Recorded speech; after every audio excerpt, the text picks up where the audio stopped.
Apa yang terjadi di India pada akhirnya terjadi di sini. Banyaknya suara-suara dan racun-racun yang seliweran di media sosial kita yang meruntuhkan kesadaran sosial masyarakatnya. Bagaimana pendakwah-pendakwah agama yang kemudian menyerukan seolah-olah bahwa Tuhan itu tidak memberikan kesempatan kepada manusia untuk bertahan hidup.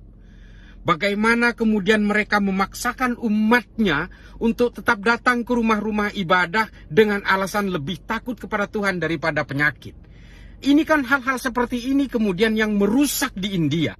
Karena bagaimanapun manusia berhak untuk berikhtiar menjaga umurnya.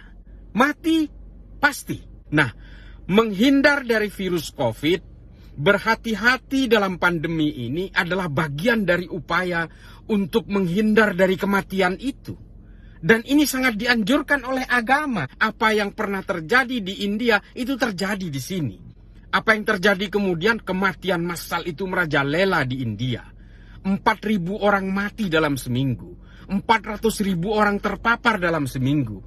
Pemerintah seharusnya memulai dari racun-racun yang seliweran di media sosial kita ini harus ditindak tegas. Karena ini semua yang berusaha menciutkan mental masyarakat kita. Kesadaran sosial masyarakat kita diluluh lantakkan oleh suara-suara dan racun-racun yang bersifat hasutan di dalam media sosial yang justru mengajari masyarakat kita untuk tidak bernalar. Belum kita bicara soal sampah-sampah politik yang belum pernah bisa move on itu, menyerang pemerintah.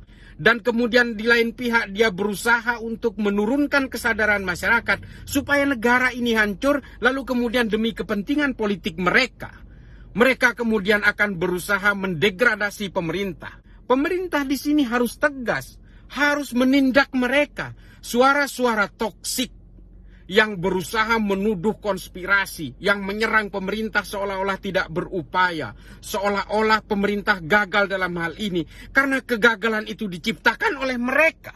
Saya sayangkan kalau pemerintah kemudian tidak berusaha memulai dari sini. Racun-racun yang seliweran, hasutan-hasutan di media sosial, di media apapun, seharusnya ditindak. Karena ini akan menciptakan suatu dampak negatif yang sangat masif di masyarakat kita. Mereka kelompoknya kecil tapi berisiknya luar biasa. Mereka menghasut tapi kemudian mengorbankan orang yang jauh lebih banyak. Saudara-saudara saya di Madura, itu semua termakan oleh hasutan-hasutan mereka sehingga mereka tidak mau divaksin, tidak mau prokes. Pada akhirnya apa?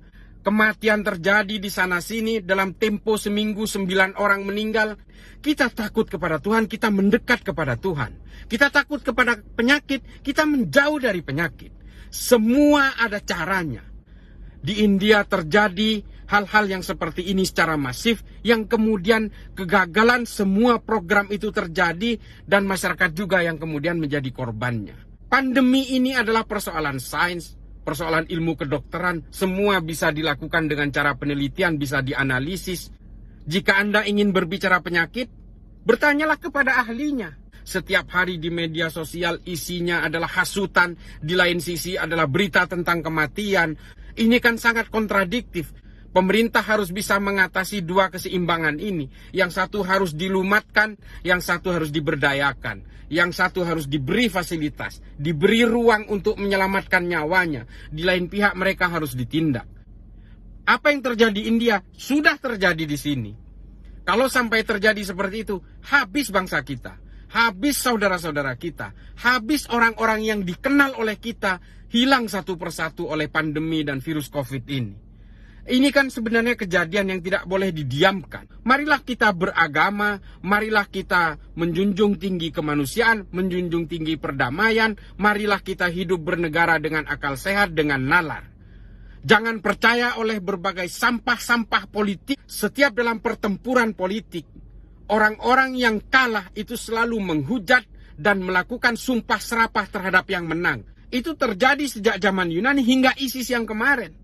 Oleh karena itu, sadarilah bahwa dalam keadaan pandemi ini kita semua bersatu. Tidak ada lagi orientasi politik, tidak ada lagi perbedaan-perbedaan. Kita semua sama.